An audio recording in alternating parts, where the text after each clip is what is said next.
Folks, Dennis Gillen here, Executive Director of the Half a Sorrow Foundation. We get our name from old Swedish proverb that a shared joy is a double joy, a shared sorrow is half a sorrow.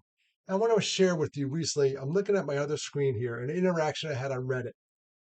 We do, as part of our foundation, again, our Half a Sorrow Foundation, we do a survivor of suicide loss meeting. Here's our little flyer. We have the church information, and I posted it on Reddit recently. Took a picture of this and posted it on Reddit. It's the third Thursday of every month in Greenville, South Carolina. And I got some interesting feedback, really positive, wonderful feedback. And one person posted this, and I get this. I totally get this. We meet at a church. The church donated the space. I'm a man of faith. I get this, but I get this question. Here it is. Is this religion based? I think it's wonderful that there are groups like this, but being hosted at a church is not something a lot of people may be comfortable with. The church may have inflicted some wounds on people, which is unfortunate because a good church shouldn't. Um, and let me read you my response. I'm not going to argue, on the internet. Nobody buys.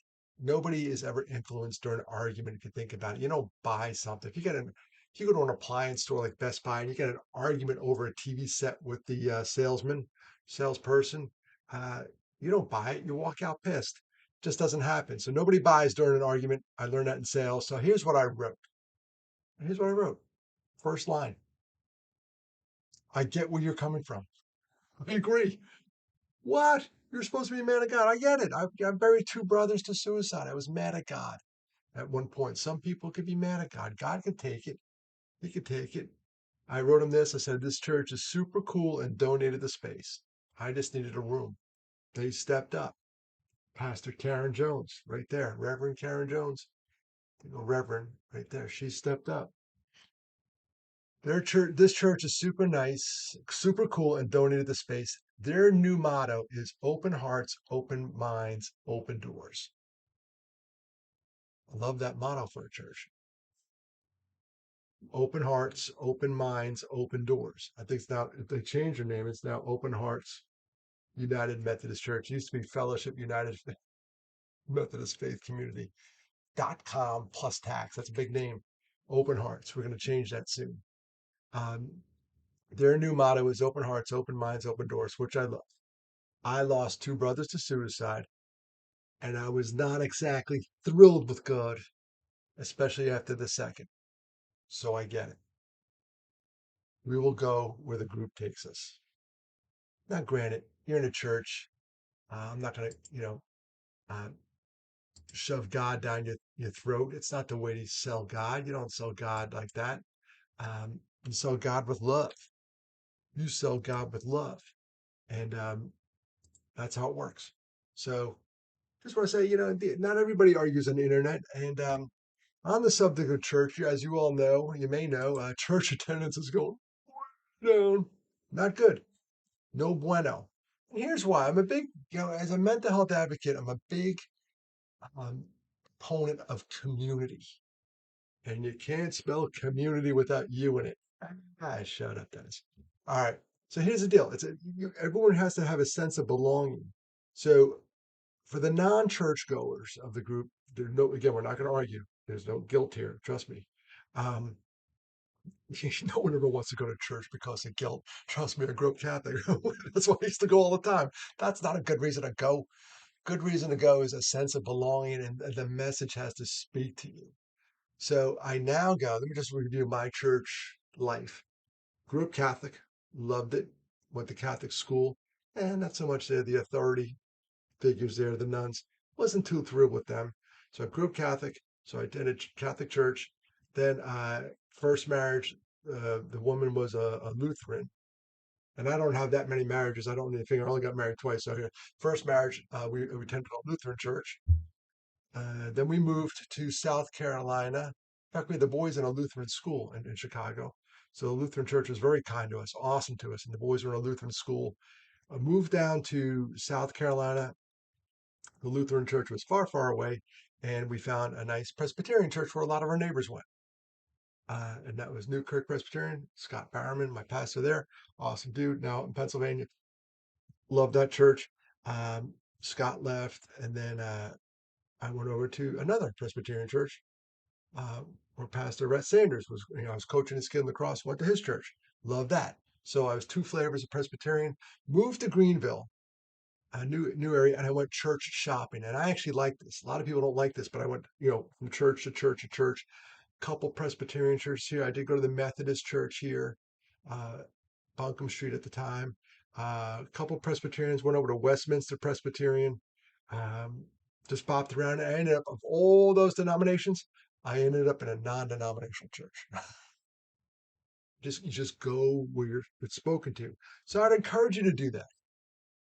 If you haven't gone to church, now there's the believers, then there's atheists, and there's a group in the middle called none, neither, not going, don't do it. Sundays are, Sunday's fun day.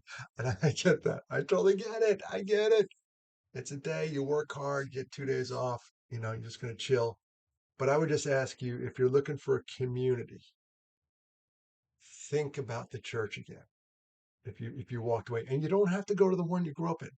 No, no, no. You just go shopping and find one that fits for you, where they speak to you. And I'll tell you, I ended up getting to this non-denominational church. We ended up joining a community group where you go to the big church, and then like another night during the week you go to a small group. Small group is also our community group, and I'll tell you a story from that. So in our community group, awesome people. One of the guys said, "Hey, someone from my work. He worked in an office. She needs help moving on Saturday."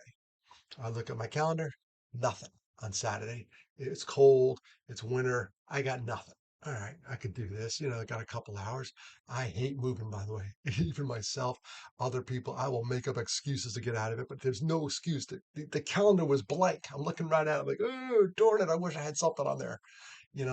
Floss my teeth, something on that schedule, because I'm busy that day. Nothing. So I told him, all right, I'll come. So it's not too far from my house. I drove up there to get to the original house, the original apartment, and we're going to move into another apartment. So I pull up and I'm walking up the driveway, and the woman who lives in the apartment with her kids, who's the worker of my friend, sees me, and she turns to my buddy and goes, "Who's that guy?" And he just says, "Oh, that's some guy from my church." And she starts to cry. And I'm going to cry thinking about this. Now, it's not about me. She just couldn't understand the process that somebody who did not know her was going to help move her furniture. And my guy who was there on site, it's an awesome guy, awesome couple. They were doing this. They were there all morning. I just showed up late and helped her move her over to the other site. And you had to see from where she moved the mud. There was all mud in the front yard. She had three boys and they needed to be outside. The yard was absolute crap. Inside was nice, a mother's love. You could feel it. She has a nice touch. You got to see where we moved her to. Phenomenal. Tons of kids, nice setup. In fact, something was in my cart later, and I had to go drop it off to her. And I called her up and said, "Hey, I got something from a bunch of weights in my car that I forgot to drop off." And we moved her, and she's Colombian, and she's cooking up a storm. He told me, this guy told me, he goes, the Colombians always eat great. She was from Colombia. Sure enough, I go to drop off the stuff. She's cooking something. The place looked great. The kids looked happy. Everybody was excited. I only tell you that story to tell you that I slept good that night. I slept really good that night. And none of that would have happened without the church. Like this guy going to church and saying, "Hey, I need a hand." I wouldn't have been connected. I wasn't, there's no way I would have known about it. So, all I'm saying as a mental health advocate, if you're searching for a community, if it hasn't been on your agenda for years, and I get it, maybe put it back on there. If you're looking around, I'm kind of lonely. We have a loneliness issue here in America. I've spoken about my TEDx talk. Our current Surgeon General addresses it all the time about this loneliness epidemic. Think about it. Just maybe put it back on there. Bop around to a couple different ones. See where you're welcome. I went to one. I loved it. The sermon was awesome. They had a little social afterwards. I went to the social. Nobody talked to me. Not a soul. Guess what? I didn't go to that one after that. You got to make people feel welcome. So that's it. That's my plea. Everybody wants to have a sense of belonging. Put church back on the list if you haven't been in a while. All is forgiven. They need the money. That's it. Do what you got to do, but just show up. Put yourself in those pews. God bless you, and I love you.